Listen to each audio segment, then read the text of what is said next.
And we're continuing with the 8th chapter of Silver on the Tree, which is called Three from the Track. Bran and Will, it seems, have gone into the Lost Land and trying to come up with an excuse to tell John Rowland. The three Drew children decided to try and find a path to kind of bisect the way and get around where they were supposed to meet John Rowland. However, they were herded by polecats right into the waiting arms of Mrs. Rowland, who happened to be with John, so now the children are with the Rowlands. The Land Rover crept down the last elbow turn of the steep little road and into Chapel Square, there to wait in line, while a miniature traffic jam of cars fidgeted in a single tiny one-way street leading to the main road. "Goodness gracious," Budwin Rowland said. "Look at them all. I want to call in at Royal House, John, but how will you find a parking place? I cannot think." "We shall just have to be visitors and go in the car park," John Rowland said, swinging to the right and edging through sweaters and parkas, pushchairs and buckets and spades, their owners all vaguely wandering or gazing out at the sea. The Land Rover was left in the park, its square roof looming over its smaller neighbors like a landmark. They threaded their way back along the crowded streets. Mrs. Rowland's paused beside a shop window filled with jerseys and swimsuits and shorts. "Wyatt Tindward, I'm when. Haven't carried." "No, I won't come," John Rowland said, pulling his pipe from his pocket and peering into the bowl. "We will be over on the wharf, I dare say, the best place to look out for Bran and Will. No hurry, Blood. Take your time." He led the children across the road between a huge black shed labeled Outward Bound Sea School and a cluster of masts, their rigging gently swinging in the breeze. Where the boats of the Aberduffy Yacht Club lay in lines on the beach, sand spilled out over the pavement. They walked across the wharf and out to the short dog-leg jetty. John Rowlands paused, filling his pipe from an old black leather pouch. "A different jetty we had here when I was a boy," he said absently. "All of wood, great beams of black creosote timber. We used to climb all over them in the low tide and fall off where the green weed was slippery and fish for crabs." "Did you live here?" Barney said. "See over there?" Following John Rowland's pointing finger, they looked back at the long terrace of stately, narrow, three-story Victorian houses that stood facing out over the road, over the beach to the mouth of the Dovey River and sea. "That one in the middle with the green paint," John Rowland said. "That's where I was born, and my father before me. He was a sailor, and so was his father. My grandfather, Captain Evan Rowlands, of the schooner Ellen Davies, he built that house. All built by the old captains they were, the houses along that road in the days when the Aberduffy was still a real shipping port." Jane said curiously, "Did you want to be a sailor too?" John Rowland smiled at her through puffs of blue smoke as he lighted his pipe, dark eyes narrowed by the lines of his brown face. "Once I did, I dare say, but my dad was drowned when I was 6, you see, and my mother took my brothers and me away from Aberduffy, then back to her parents near Aberglenwowen, back to the hills near Cadair Idris, behind the valley, where you were today. So, what with one thing and another, it was sheep for me, not the sea." "What a shame," Simon said. "Oh, not really. The shipping days have been gone a long time now, and even the fishing, too. They were dying already in my father's time," Barney said. "Fancy him drowning a sailor." "A lot of sailors can't swim." "A lot of sailors can't swim," Simon said. "Even Nelson couldn't. He used to get seasick, too." John Rowlands puffed reflectively. "For a lot of them, there was never a time to learn, I fancy. The men in those sailing ships, no playing in the sea for them. The sea was their mistress, their mother, their living, their life. But everything serious, nothing for fun." He turned slowly back toward the street, his eyes carefully searching, just as Jane suddenly realized they had been already searching the wharf and the beach. "I don't see any sign at all of Bran and Will. How long before you left was it that they came down?" Jane hesitated and saw Simon open his mouth and shut it again. Confused, Barney simply shrugged. She said, About half an hour, I suppose." "Perhaps they caught a bus," Barney said helpfully. John Rowland stood for a moment, pipe between teeth. His face without expression, he said, Have you known Will Stanton for long? We were all on holiday together once, Jane said, about 2 years ago in Cornwall. Did anything unusual happen on that holiday? The Welshman's voice was casual still, but suddenly he was looking very closely and specifically at Simon, the dark eyes bright with intent.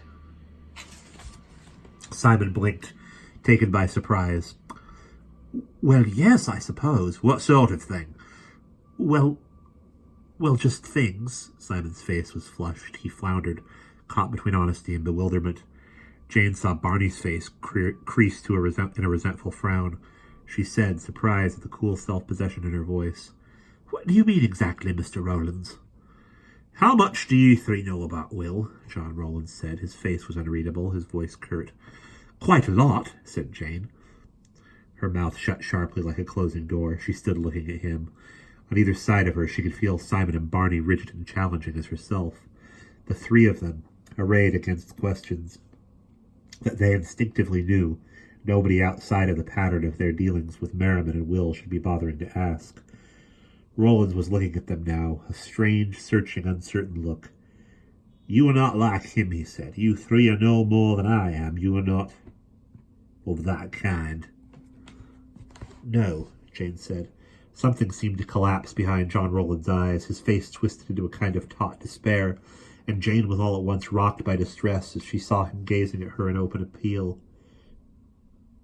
Dower, he said, tight and unhappy, will you stop mistrusting me for the love of God? You cannot have seen more of the nature of those two than I have seen this past year. Those two, for Bran is someone you may know nothing about at all, and there is fear shouting all through me now about what may be happening to them, about who may have taken hold of them, at a time when they may be in worse danger than they have ever been before. Behind Jane's shoulder, Barney said suddenly, He means it, Jane, and Will did trust him. That's true, Simon said. What did you mean, Mr. Rowlands? Jane said slowly. About what you have seen this past year. Not a year all spread well, John Rowlands said. Last summer it was, when Will came visiting his uncle. As soon as he came to the valley, things began to happen. Forces woke that had been sleeping. People grew and changed, and the grey king of Cadair Idris rose in his power and fell again. It was all a confronting between the light and the dark, and I did not understand what it was all about, and I did not want to. He looked at them, gave his intent, his pipe forgotten in his hand. I have told Will that all along, he said. I know he is part of the power called the Light, and Bran Davies perhaps even deeper into the pattern. But that is enough for me. I will help Will Stanton when he needs me, and Bran too, because I feel for him, as if he were my own, only I do not want to know what it is they are doing, Barney said curiously. Why not? Because I'm not of their kind, John Rowlands said sharply, and nor are you either, and it is not proper. For a moment, he sounded stern, censorious, and very sure of himself. Simon said unexpectedly, I know just what you mean. I've always felt the same, and anyway, we don't really know either. He looked at Jane. Do we? She opened her mouth to protest, but now she paused instead. Well, no. Great Uncle Mary never said anything much, only that the dark is rising, or trying to, and must be stopped. Everything we did seemed to be a step on the way to somewhere else. Something else. And we never really have known what. Safer for you that it should be so, John Rowlands said. And for them too, right? Said Simon. John Rowlands gave his head a small, wry shake. That was like a shrug, smiled, and began relighting his pipe. Jane said, I don't think we shall be seeing Will and Bran here, Mr. Rowlands. They went away somewhere safe, but a long way away. She looked out at the estuary where a few white sails tacked to and fro over the blue water. I don't know for how long. An hour? A day? They just went. Well, John Rowlands said, we shall have to wait and see. I must dream up something to tell Blodwyn. because to this day I do not know whether she has any idea at all what is in those two boys. I think not, really. She has a warm heart and a wise head, bless her, and she is content to be fond of them for what they seem to be. A motorboat whizzed past on the river behind them, almost drowning his voice. Somewhere the beat of rock music thumped insistently through the warm air. It rose and then retreated as a group of people carrying a portable radio passed on the wharf. Looking over at the road, Jane saw Bloodman Rollins emerge from the draper's shop and pause on the crowded pavement. Then she was cut out of view as a large motor coach crept with difficulty down the village street. John Rollins sighed. "Look at it all," he said. "How it has changed. Aberdyfi Fach. Of course they had to come, but I remember. In the old days, all the old fishermen used to be in a line over there, leaning on the rail in front of the W Hotel, over the water. And when I was a lad about Barney's age, one of my favourite things was to hang around and listen to them when I was allowed. Lovely it was. They remembered so far back, 100 years and more, it would be now. Back to the days when nearly all Aberdyfi men were sailors. My Tade's time. When the masts bristled thick as a forest along the wharf bar here, loading up slate from the quarries, and there were 7 yards building ships on the river, 7 building dozens of ships, schooners and brigs and small boats too. His deep Welsh voice made a thread on him, recalling and mourning the lost days that even he had not seen, except through others' eyes.